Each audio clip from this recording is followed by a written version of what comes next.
hari yang kita akan lakukan. Nah, ada yang perlu kalian ketahui, kita mulai hari ini, setiap hari Kamis, kita melaksanakan perkuliahan ya secara pakai e-learning seperti biasa dan juga pakai Cloud ya. Nantinya materinya bisa kalian baca di e-learning Ibu. Nah, jadi ini hari pertemuan pertama, kedua, ketiga, sampai pertemuan ketujuh itu berkaitan dengan materi. Baru yang ke-8 praktikum.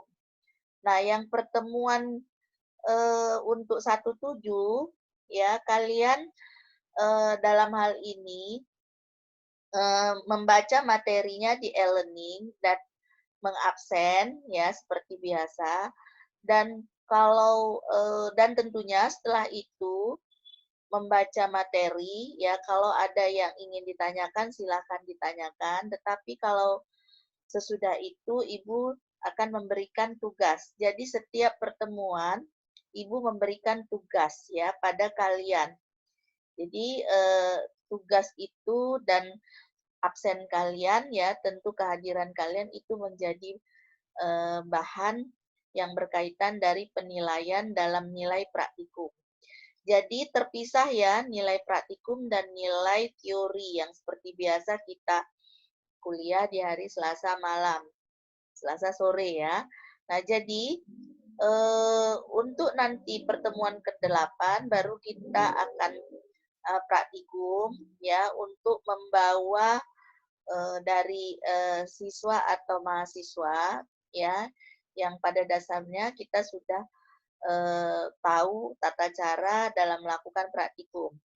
Nah, di dalam praktikum nantinya kalian harus memvideokan ya, lebih kurang kita praktikum itu dari jam 7 sampai jam setengah 9 ya, 1,5 jam. Kalian memvideokan pelaksanaan praktikum tersebut ya yang kalian lakukan pada klien kalian atau konseli kalian. Nah, sehingga hasil dari video itu kalian rekam dan kalian masukkan ke CD ya atau flash disk dan dikirim ke Ibu ya, ke Ibu ya untuk yang berkaitan dengan hasil videonya. Dari situlah nanti Ibu akan mengetahui dan juga mengirimkan laporannya mengenai apa yang sudah kalian lakukan. Oke, sampai di situ ada pertanyaan yang perlu kalian tanyakan? Ada? Ada yang perlu kalian tanyakan berkaitan dengan praktikum tersebut? Ada? Coba silakan untuk bertanya ya. Oke, ada durasi video dari Ajis. Berapa lama, Bu? Ya, durasi video itu ya dari sesi pertemuan kalian pada waktu kalian melaksanakan praktikum ya paling lama itu 2 jam.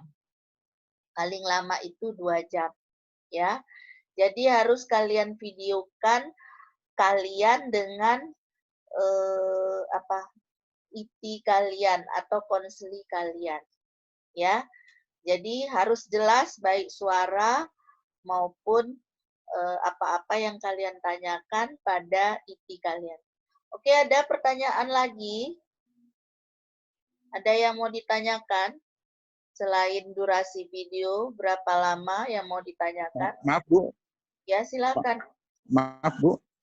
Ya. Kalau sampai 2 jam itu kapasitas apanya nanti rekamnya udah sampai 3 loh itu. Lama, Pak, paling lama. Ya, paling lama. Oh. Nah, tetapi kalau nanti kami jeda-jeda yang penting-penting saja diambil, Bu, bisa, Bu? Nah, tetapi yang paling tentunya ya kapasitasnya ya bikinlah paling lama paling cepat 1 jam, paling lama 2 jam. Ya, oke? Siap, Pak? siap. Siap. Oke. Ada lagi yang mau ditanyakan selain yang berkaitan dengan praktikum? Jadi pada sesi praktikum ini dikatakan mahasiswa praktikum ya kalau hadir absensi dan hadir di cloud ya selama 8 kali. Jadi tidak ada hanya pada waktu sesi ke-8 saja praktikum hadir, tapi di sesi 1 dan 7 tidak, karena itu masuk di dalam penilaian kehadiran ya di dalam sesi praktikum. Oke, sudah jelas? Ada lagi yang mau ditanyakan? Ada? Sastia, ada yang mau ditanyakan Sastia? Enggak, Bu. Ya. IT-nya itu syaratnya apa aja, Bu? Selain dia anak sekolah atau mahasiswa? Ya, tentunya kalian bawa adalah mahasiswa atau siswa yang tentu memiliki permasalahan berkaitan dengan permasalahan dalam pendidikan. Ya, misalnya bisa kalian bawa siswa yang katakanlah dia dalam hal nilainya selama atau motivasi dia selama belajar daring ini rendah. Nah, misalnya seperti itu, ada permasalahan di situ.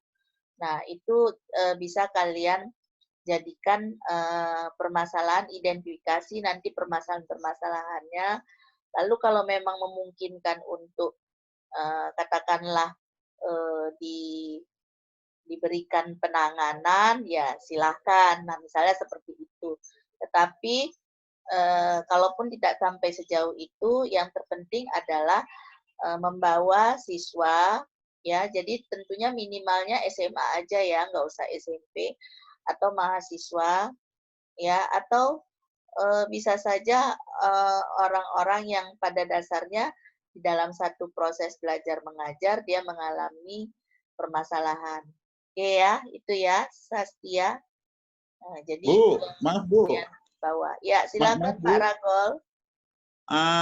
Yang Ibu maksud dengan permasalahan, contoh permasalahannya apa kira-kira? Nanti Misalnya kita kan dari mana tadi, bisa mengetahui itu? misalnya tadi ya ada keluhan dari siswa atau mahasiswa atau adalah yang bapak ibu sudah bapak misalnya sudah melakukan pendekatan, misalnya katakanlah mungkin anak bapak misalnya kalau memang ada ya, lalu dia mengeluh, oh Pak selama daring ini aku malas sekali belajar Pak, motivasiku menurun. Nah bapak tentu berarti kan ada permasalahan yang ada pada dirinya sehingga berefek misalnya nilainya kurang baik. Nah, seperti itu.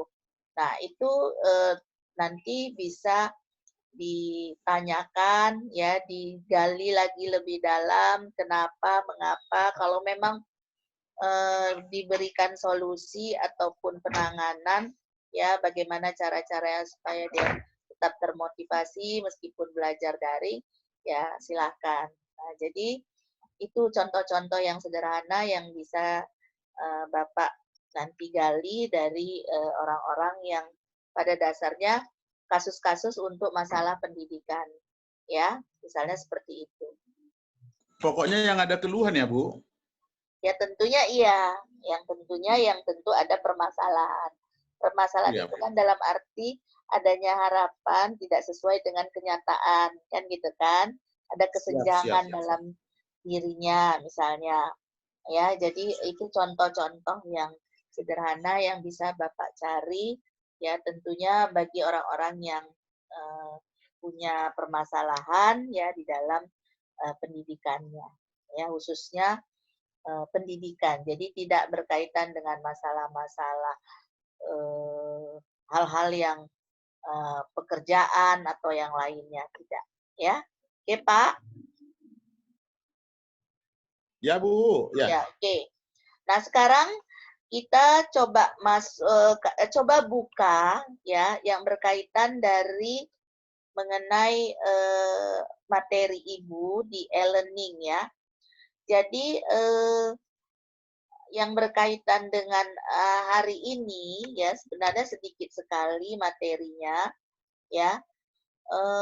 Di situ ada yang berkaitan dengan perbedaan konseling, psikoterapi, psikiater, dokter, dan paranormal. Itulah materi kita hari ini. Jadi di sini dari yang kita tahu ya esensi konseling itu kan pada dasarnya adalah interaksi untuk membantu orang lain ya di dalam melakukan hubungan itu bisa tatap muka antara dua orang atau lebih ya dalam arti biasanya ini antara dua orang. Yang kita lebih fokuskan di sini nanti untuk praktikum itu adalah konseling antara konselor dengan konseli ya. Jadi bukan konselor dengan beberapa konseli. Makanya kita lebih fokus kepada konseling individu. Meskipun pada dasarnya ini sudah dipelajari ya, ada di hari materi di kelompok berapa itu yang berkaitan dengan konseling individu. Karena kita fokus pada di praktikum ini mengenai konseling individu, maka kita lebih fokus pada mempelajari konseling individual. Oke, sudah jelas. Nah, di dalam yang berkaitan dengan konseli, ya tentu permasalahan atau menghadapi masalah yang pada dasarnya untuk melakukan satu proses konseling itu, yang paling baik itu adalah kalau dilakukan konseling itu secara profesional. Nah, jadi dalam arti kalau profesional berarti dapat dipertanggungjawabkan ya dasar keilmuan dan teknologinya ya. Dalam arti yang paling penting adalah dasar keilmuan. Jadi kalaupun misalnya kalian katakanlah ya masih sarjana psikologi, masih calon sarjana psikologi, tetapi kalian kalaupun melakukan konseling itu belum masuk ke dalam konseling profesional karena pada dasarnya dasar keilmuan atau tingkat pendidikan atau strata yang kalian tempuh itu belum selesai yang berkaitan dari keilmuannya. Nah, seperti itu. Jadi sehingga kalaupun ada hal-hal yang di dalam satu proses konseling itu tidak berlangsung dengan baik, maka karena dasar keilmuannya belum dapat dipertanggungjawabkan, maka hasilnya juga akan kurang baik. Nah, itu maksudnya konseling secara profesional. Ya. Nah, di dalam pendekatan-pendekatan ya, kan kita tahu ya, seorang yang konselor yang profesional tentu dia bisa melakukan pendekatan-pendekatan itu tentu dia harus merancang ya atau tahu dasar teori-teori yang dia pergunakan untuk bagaimana menghadapi seorang konseli. Nah, jadi di sini bisa juga seorang konselor itu akan bertanggung jawab atau melakukan terapi ataupun hal-hal yang berkaitan untuk memberikan solusi pada konselinya. Jadi di sini dia memilih pendekatan konseling apa. Kita kan sudah belajar ya, ada konseling yang pendekatan itu ada psikoanalisis, ada pendekatan behavior. Nah, begitu banyaknya kita belajar di teori-teori yang berkaitan dari konseling. Nah, jadi kalian bisa lihat di sini ya, ada beda antara psikoterapi, ada beda antara konselor, ada beda psikolog, ada beda psikiater, ada beda dokter, dan ada bedanya paranormal. Nah, kalian bisa lihat itu. Sampai di sini ada yang mau ditanyakan mungkin dari materi Ibu yang Ibu berikan di e-learning? Ada? Ada? Jadi kalau kita sebagai psikolog, tentu prosesnya kita bisa melakukan terapi. Terapi itu tindakan, melakukan tindakan. Ya, tindakan itu dalam arti pakai pendekatan apa yang kita berikan. Ya, apakah pendekatan psikoanalisa ataukah pendekatan behavior? Ya, subjeknya itu sering disebut dengan klien. Tapi hal yang kita berikan solusi biasanya terkait dengan psikologis atau psikis. Itulah psikolog. Ya. Tetapi kalau hanya konselor, ya, profesi konselor, ya prosesnya dia tidak bisa memberikan psikoterapi, tetapi hanya sekedar konseling. Ya, subjeknya siapa? Disebut tadi kalau di psikolog disebut klien, kalau di sini disebut konseling. Objeknya juga psikologis. Nah, seperti itu. Jadi karena kalian belum jadi sarjana psikologi, maka kalian disebut adalah konselor. Kalau kalian melakukan satu proses konseling. Tetapi tentunya mau disebut konselor, tentu yang paling baik tentu dasar keilmuannya haruslah dapat dipertanggungjawabkan. Makanya sebagai konselor itu ada memang pendidikannya, bisa itu psikologi, bisa itu bimbingan konseling. Ya. Nah, kalau dokter itu prosesnya lebih kepada medis, memberikan obat. Ya, subjeknya biasa disebut dengan pasien, objeknya itu adalah biologis dalam arti fisik atau penyakit. Nah, ada lagi paranormal. Nah, kalau paranormal itu prosesnya menerawang. Penerawangan itu biasanya dia bisa pakai kartu tarot, dia bisa pakai bola gitu kan. Subjeknya itu bisa karena kesurupan. Nah, objeknya itu biasanya tidak bisa kita observasi secara nyata atau sering disebut dengan gaib. Nah, itu bedanya antara konselor, psikolog, dokter, dan paranormal. Oke ya, sudah jelas? Nah, berkaitan karena kita psikolog atau yang calon psikolog, ya sarjana psikologi, kita lebih fokus kepada proses kasusnya itu yang tentunya berkaitan dengan memberikan terapi.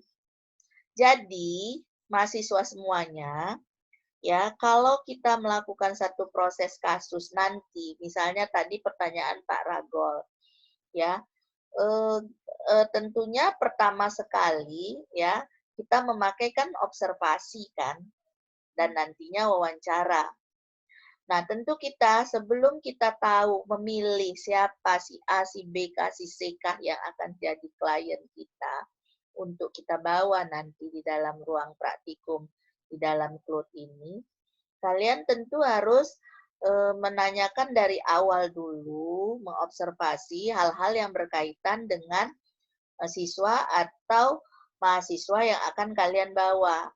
Misalnya tadi, saya contohkan tadi sama Pak Ragol, jangan bawa-bawa gitu aja ke dalam ruangan, kan gitu kan, tanpa kita tahu bahwa dia itu memiliki masalah atau tidak. Nah, seperti itu. Jadi tentunya sebelumnya kita harus menemukan yang berkaitan dengan hipotesis. Nah, hipotesis itu misalnya contohnya ya mahasiswa ibu, misalnya tadi kan motivasi belajarnya rendah karena pandemi ini. Nah, Bapak bisa melihat, mengobservasi, bisa juga dari keluhan-keluhan yang dia katakan.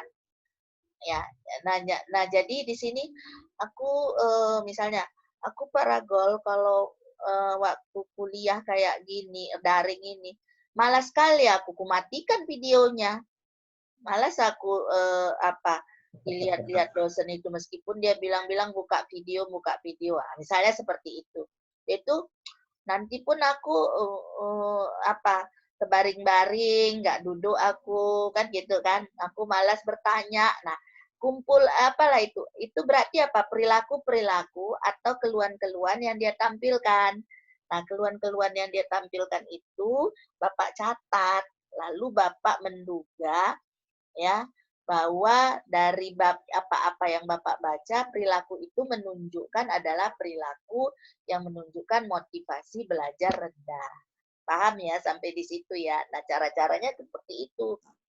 Bu, maaf Bu. Ya, ya. Artinya dari awal, sewaktu kita memilih testi kita, itu sudah kita buat dialog-dialog wawancara seperti itu ya Bu? Iya, bisa. Ya kan tadi saya bilang bisa melakukan observasi, bisa melakukan wawancara. Nah, Siap, ya. siap Bu. Nah, jadi ditanya, dia kan keluhan-keluhannya, kan gitu dulu kan, belum kita pun bertanya dia ngeluh aja, ya kan? Nah seperti itu. Atau ada orang yang nggak mau ekspresif untuk mengomong, kita bisa lihat perilakunya. Nah itu contoh-contohnya. Atau kita tanya memang, ya. Jadi seperti itu. Nah itu namanya menemukan hipotesis, ya, menduga, dugaan sementara kita. Nah, lalu kita udah tahulah kita motivasinya, masalahnya itu mengenai motivasi belajar. Kita kumpulkanlah data.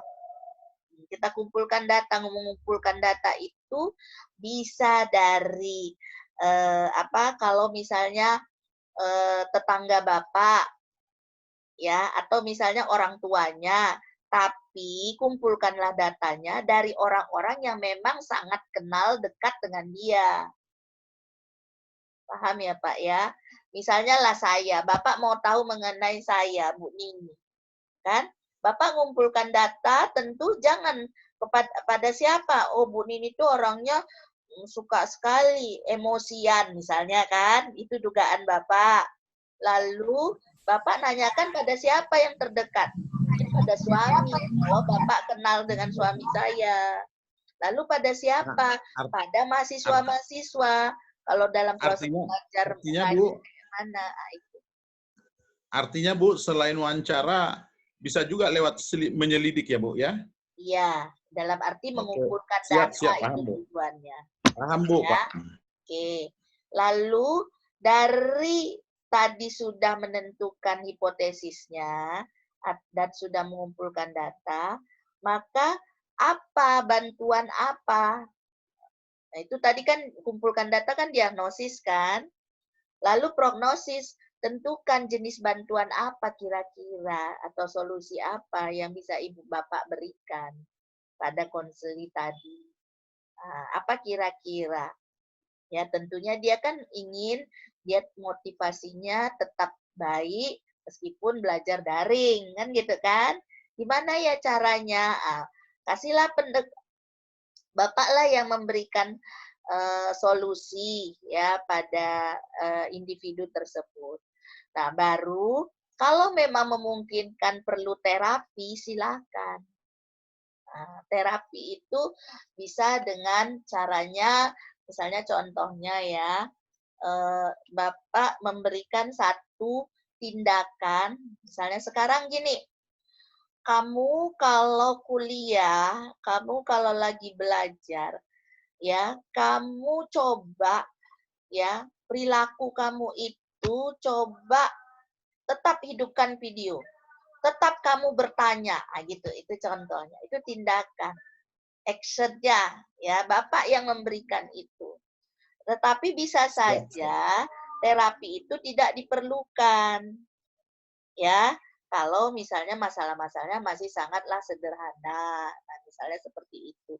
Cuma Bapak memberikan solusi dalam arti memberikan nasihat-nasihat saja. Tapi yang paling baik tentu ada terapi atau tindakan. Nah, tindakan yang baik itu tentu harus di-follow up. Dalam arti kan sudah dilakukan individu itu, lalu kita tanya kembali, gimana? Pak, saya sudah hidup video, tapi nggak juganya saya termotivasi.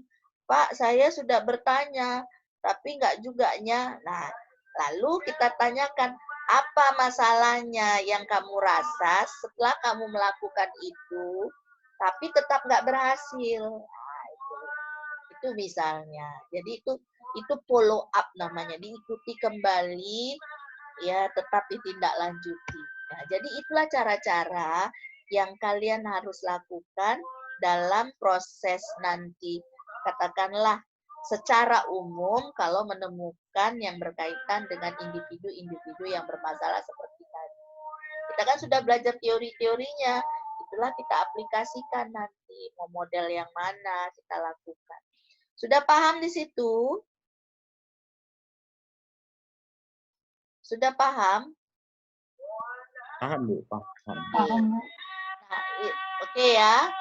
Nah, kalau tentunya ya sekarang supaya paham, tentunya setiap pertemuan Ibu kasih tugas. Ya. Tugas ya. Tugas individu langsung kirim ke email aja. Ya, tugas setiap praktikum ini tugas individu, ya, kirim ke email, Ibu tunggu hari ini, ya, sampai jam 9, oke. Tugasnya adalah nanti buka lagi di e-learning, ya, berkaitan coba berikan contoh kasus, ya, yang contoh kasus ya, contoh kasus yang bisa jadi contoh-contoh yang di kehidupan sehari-hari yang itu bisa dilakukan oleh psikolog, oleh psikiater, oleh dokter, oleh paranormal, dan oleh berarti ada 4 ya, oleh paranormal, oleh dokter, oleh psikiater, dan psikolog, dan oleh konselor. Berarti ada 5. Ya, tugas individu. Contoh misalnya, tadi kan sudah Ibu jelaskan kalau psikolog itu kan tentu yang berkaitan masalah-masalah psikologis kan? Ya kan? Masalah-masalah psikologis. Nah, misalnya ya si individu mengalami depresi, ya, karena disebabkan putus pacar, atau karena disebabkan anaknya meninggal, ada rasa bersalah pada dirinya, dan itu dia perlu penanganan pada psikolog. Nah, itu contohnya, contoh kasusnya nggak usah panjang-panjang, cukup inti-intinya saja. Ya, sudah paham? Bu, mohon izin Bu, bertanya Bu. Ya. Tadi yang Ibu bilang, mohon maaf Bu, kurang jelas tadi saya Bu, jaringan di sini nggak bagus. 5, maksudnya 5 tadi apa Bu? Maksudnya 5 tadi. Nanti kamu Agung, nanti coba buka Ya. lagi di e-learning ya. Oh, iya Bu, ya. 5, buat contoh kasus yang ditangani oleh konselor, psikolog, psikiater, dokter dan paranormal.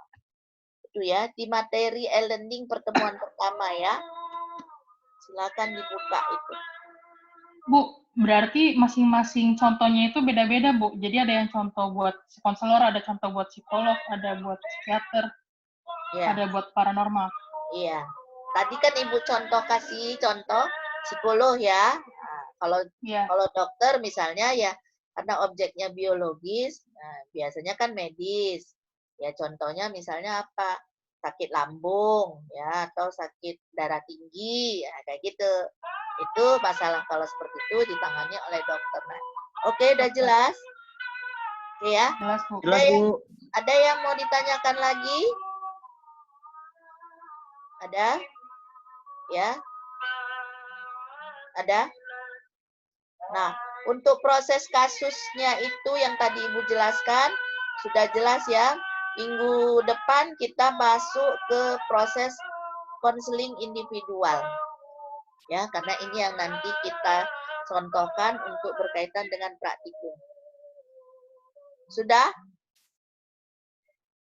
Kalau ada yang mau ditanyakan, nah, kumpulkan tugasnya di email Ibu ya. Nini Sri Wahyuni, nanti Ibu kirimkan ke grup ya yang berkaitan dengan email Ibu. Ya, Ibu tunggu sampai jam 9. Ingat ya, ibu hanya ya mengabsen ya kalian yang mengabsen di e-learning, itu absensinya. Ya, yang absen di e-learning dan hadir di CLOTS. Oke. Nah, tolong bukti hadir di CLOTS-nya di-share di grup ya supaya Ibu tahu. Ya, atau Ibu minta kepada Reja ya. Reja kan komting ya. Yang tolong dulu bukti absennya yang berkaitan di CloudX ya, itu nama-namanya kirimkan ke Ibu secara japri aja. Ya Reja ya. Ya. Dengan bukti Ya, Bu. Ibu sangat percaya pada kamu dan tentunya yang tidak hadir jangan kamu bikin-bikin hadir. Ya, oke ya. Ada yang mau ditanyakan? Mungkin dari pertanyaan Rika, coba diulangi Ibu contohnya. Tadi udah beberapa kali Ibu berikan pengulangan dengan contoh-contoh. Ya, silakan untuk ditanyakan kembali ke temannya dan dipahami materi di e-learning. Nah, untuk Reja sendiri, tolong teman-teman yang belum masuk di grup praktikum, ya, kamu kan adminnya Ibu bikin, tolong diundang teman-temannya ya. Ya, yang Ibu anggap hadir adalah yang di absen e-learning dan di CloudX nanti Ibu cross check dari Reja ya. Absennya kan udah Ibu kasih ke Reja kan? Iya, Bu. Nah, itu ya. Ya, jadi kalau belum terdata di e-learning berarti ada permasalahan mungkin yang belum dimasukkan oleh fakultas, silakan tanya pada Bang Bana ya atau pihak IT. Ya, Bang Bana itu pihak lab ya yang sudah tahu kalian dan dia masuk di dalam grup kita. Oke, sudah jelas? Jelas, Bu. Oke, terima kasih ya. Bu, sedikit, Bu. Apa Reja? Bu, itu kan kemarin lagi aja di sini, Bu.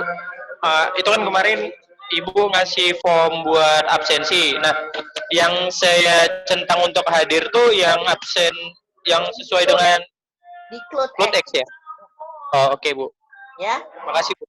Makasih ya Reja. Berarti kamu harus tetap hadir ya Reja. Iya, Bu, iya, Bu. Tapi ingat ya, yang ada contoh yang memang betul-betul hadir ya. Oke, terima kasih ya atas partisipasinya. Ya, sampai jumpa dan segera kirim tugasnya hari ini di email Ibu ya. Terima kasih buat semuanya. Ya, sampai jumpa lagi. Kita ketemu nanti hari Selasa ya, kuliah teori. Dan tolong kelompok berapa itu yang maju? Kelompok yang terdahulu ya,